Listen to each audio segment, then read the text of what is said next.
Hey guys, so I have not really talked about my forearm training protocol before, and I've talked about training forearms as a general subject, but I thought it might be beneficial to actually show what I do exactly, like step by step. What is my protocol for training forearms? I did a little bit of research today and I found out that the average male forearm is only like 11 inches, which is like embarrassingly small. I measured mine in a couple weeks ago at 13 inches, which still, it's not like crazy, but it's definitely better than average. And if I could help you do anything, I hope I could at least get you better than average, if not well above average, and hopefully on the road to advanced, excellent, amazing. So without further ado, this is gonna be my forearm protocol. The only thing you really need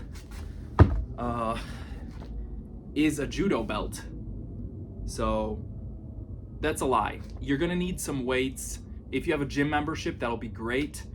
What I use is this judo belt. This is a children's judo belt. In judo, if you defeat someone in combat, you get to take their belt. So that's why I've got this. And I also got a gripper right here. This one is 150 pounds. That's just what I'm using right now. And of course, some sort of weights you're gonna want. So the judo belt is gonna be very important. You're gonna see a lot of arm wrestlers using this in their training. There's plenty of ways to tie it around your weight, but I'll usually just grab a dumbbell. This one's 20 pounds, and I fold it in half, right? Fold it in half, put it about halfway underneath, and just tie a knot. I am not doing anything fancy. I'm literally just tying a knot, pulling it real tight about halfway up the belt, and that's it. It's gonna hold for as long as I need to do this. I usually do about 3 sets per exercise.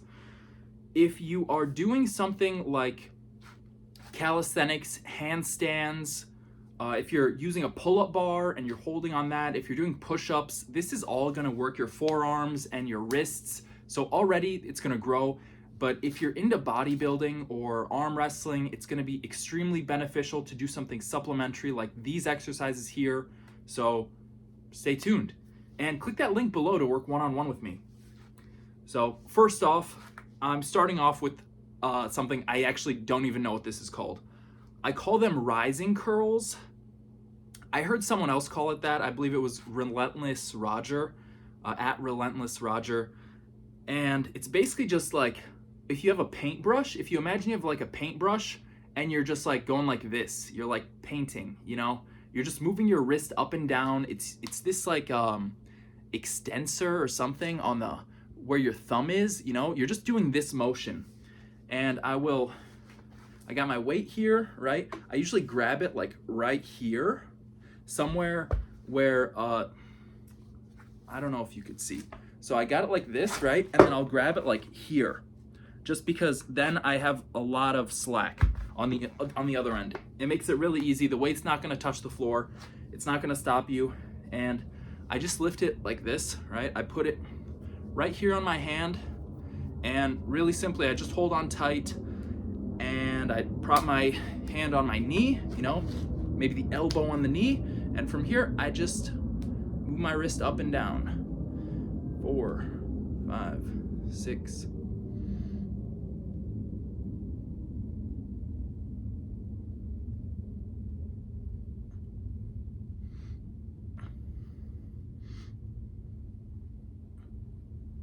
And you don't need to do much, really.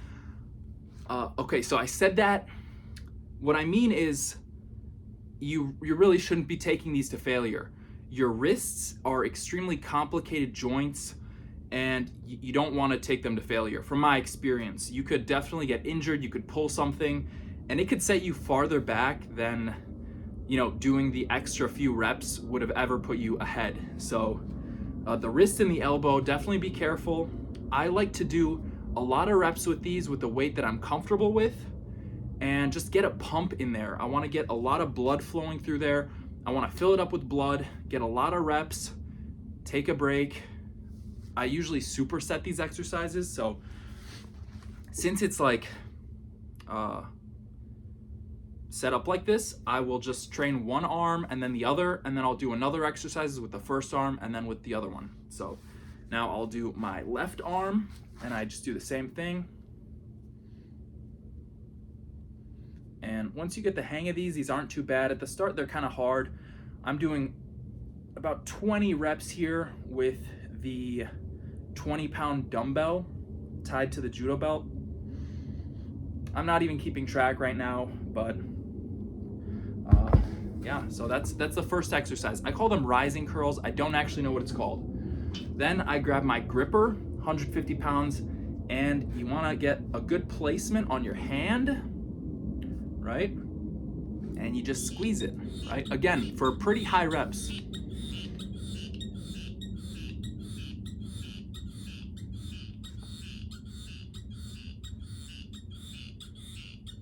There's 20.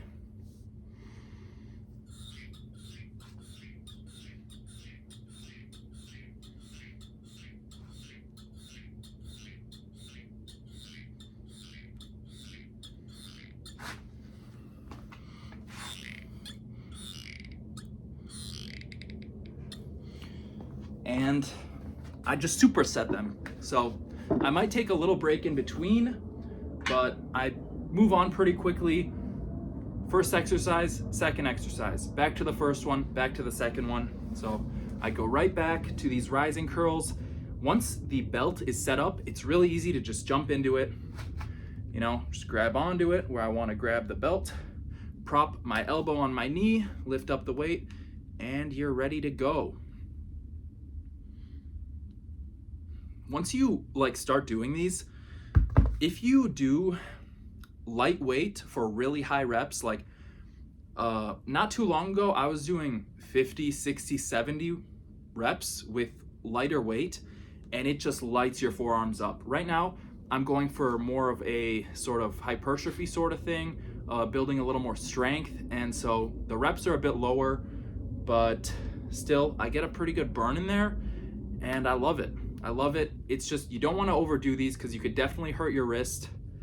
Now, the next exercise I'm going to show off is the pronator curl. So this is a much more popular exercise. You may have seen arm wrestlers doing this one. Again, I'm going to take a dumbbell. The pronator curl, you're going to maybe want to use something a bit heavier, not too heavy. I'm only using 30 pounds here, so adjust for your own weight, for your own strength level. Again, I pull the judo belt about halfway through, tie it, just a simple knot, very, very simple. And that's good. There's plenty of ways you could tie these. If you want to look up an arm wrestling tutorial, how to do it, how Devin Larrett or freaking Levon does it, I don't know. I'm not Devin, I'm not Levon, I'm not Dennis Saplankov. I'm just a guy with above average forearms. Now I will take it like this, right? And I'll show you right here. So I'll take the weight like this, put it on my hand right here. I pull it pretty tight, and then I'll pinch the bottom. And then I fold my hand over that, and then I fold it like this. So really, I'm just kind of holding the weight right here. I'm holding it right here. And then with this exercise, all I'm gonna be doing is pretending like I'm in an arm wrestling match and I'm at the very bottom and I just gotta turn that guy's arm over. That's what I'm really imagining I'm doing. It's sort of more in place. I'm not turning like that. I'm more just like doing that. But still, it's a very similar movement. You're gonna be working a lot of the pronator, and you're also gonna be working that brachioradialis right here. So these are really great. Don't push it too hard. I've definitely hurt my elbow a bit with these. Pushing it, going for too many reps. take it easy, just go for a pump, see how it feels, and progress from there. Do a little more each session. So I get my grip here, prop my elbow up on my knee, lift up the weight, and now I'm just curling it. I'm going pretty much straight up with these and then turning my wrist at the top.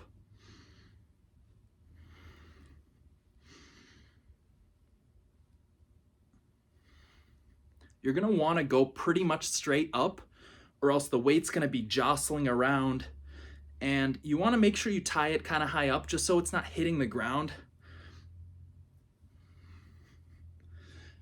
You also gotta be aware of when your forearm is actually not working anymore and you're really just kind of moving the weight with your shoulder. You wanna avoid that as much as possible. Target the forearm, feel a burn, stop it. That's all you need. Just consistently feel that burn, get a good pump, do a couple sets. I do 3 sets per exercise. I'm going for at least 15 to 20 reps. In my program, I've written down until failure, but that's not really true. I'm just trying to do a little more than last session. So it's never really to failure. It's just pushing it a little more than last time. That's what's important. That's what's going to lead to growth. The adaptation to a little more load is going to lead to your growth. So really don't push it too hard. You could really get injured doing these. You could hurt your wrist. You could hurt your elbow. Those are 2 of the worst places to get hurt. So start slow. Start out with some more reps. Get a feel for the motion, you know. Then, of course, switch hands. And again, you're also going to want to let the weight swing because usually it'll spin around. You want it so it's not spinning at all, right? You want it just moving straight up and down, no spinning, no nonsense. Prop yourself up on your knee and mainly using the forearm here. So you might see my shoulder moving a little bit. That's okay. The shoulder is going to move a little bit. It's just going to get pulled naturally. What you want to avoid is like this. You want to avoid this. You want to avoid when you're really like not able to get the weight up anymore. Focus on using your forearm. Focus on using your arm, right? So pronator curls, super good just for building that width, that freaking width of the forearm. You get that brachioradialis, you get that pronator here. You get some real thick arms from that one. Now, this is gonna be not everyone's favorite, the wrist curls. So the wrist curls are very simple to set up, but most people seem to either get it wrong or something. I don't know why. I don't see people doing these. I think this is a severely underrated movement because this movement, I think, is actually what got me into false grip. I think this is the reason I can do the false grip at all, is because I've been practicing these wrist curls. What you want to do is take your dumbbell. I got the 20 pounds here again, and I prop up basically like my wrist right on my knee. So if you can see right here, almost my whole arm is on my knee, and all I'm gonna do is I let that weight down and I get it back up with my wrist, and I let it down and I get it back up, and I do a lot of reps of these too. So I'm really supporting most of my arm on my leg here, and I really just want my wrist moving. My wrist, my fingers, the extensors. You get a really good burn from this one too. Again, you don't want to overdo it. The wrist is an extremely complicated joint, and so injuries can happen easily. If you're overdoing it, if you're pushing beyond failure, you might make a mistake, you might regret it. So start out with some lightweight, just get a feel for the motion.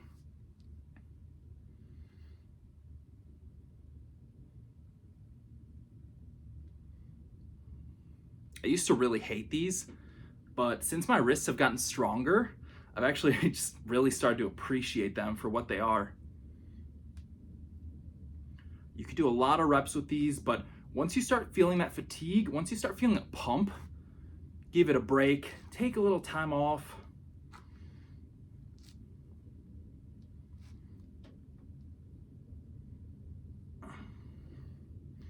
Now, I'm not counting reps. I just want to show off the movements today. I'll do a quick refresher. So I start out with those rising curls, right? I'm moving the wrist up and down like this. Then I will do my gripper. I superset these with the gripper. You know, want to make sure I'm getting full reps.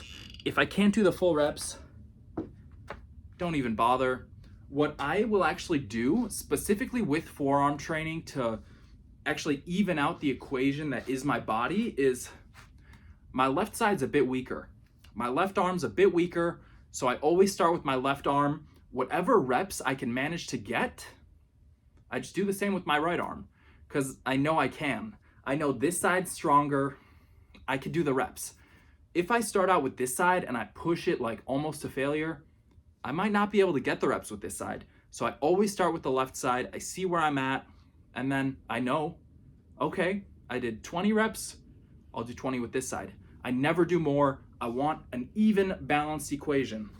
I want a symmetrical body, right? So first two exercises are the rising curl and the gripper.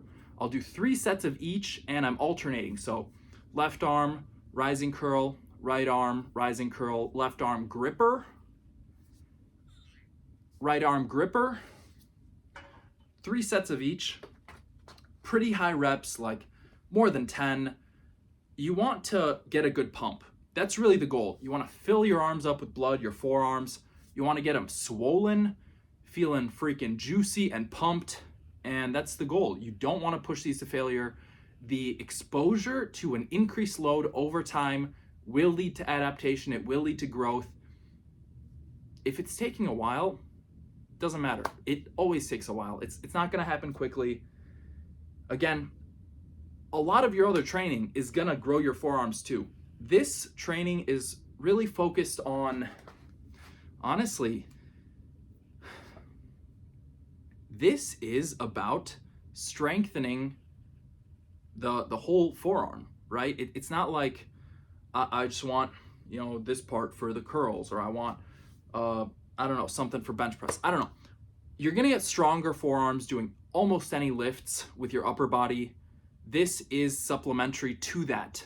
That's the whole idea here. I only do this type of training once a week. This is all supplementary to it. Now, I have one more exercise to show. I don't have a dumbbell that's sufficient, so I will just grab this little 5-pound plate and I'll show you some reverse wrist curls. So, like the wrist curl where you go this way, you're just gonna flip your hand over, you're gonna do the other way. And these are really great, but you're gonna need some really lightweight, most likely. I can't do a lot of these. I'm really weak like this. I don't know if that's normal. I think it is. I think most people just don't have strength going this way. I think our bodies are not really designed like that. But still, it's good to do this to balance out the equation every once in a while.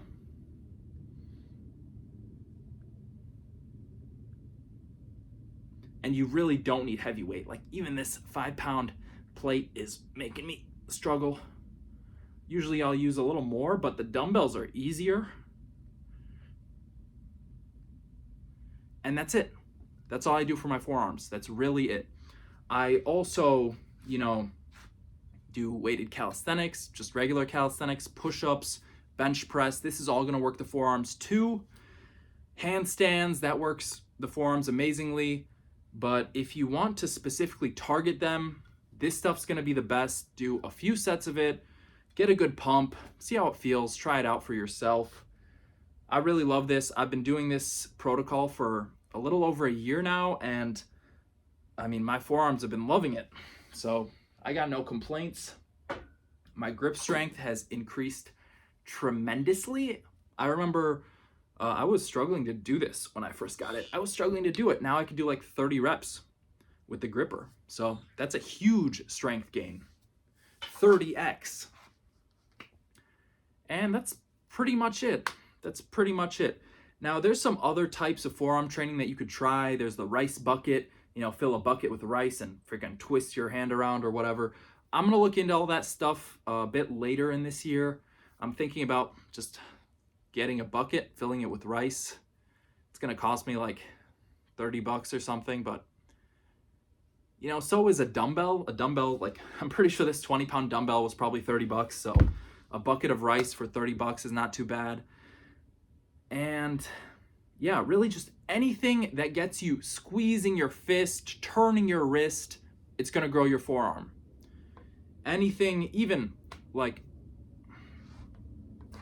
the guys that I know with the biggest forearms work in the trades. They're tradesmen. And I used to work in the trade. I was a technician, and even like twisting a screwdriver, if you're twisting a screwdriver all day, you're gonna have a crazy forearm pump. You're gonna feel sore the next day. If you gotta carry around power tools, like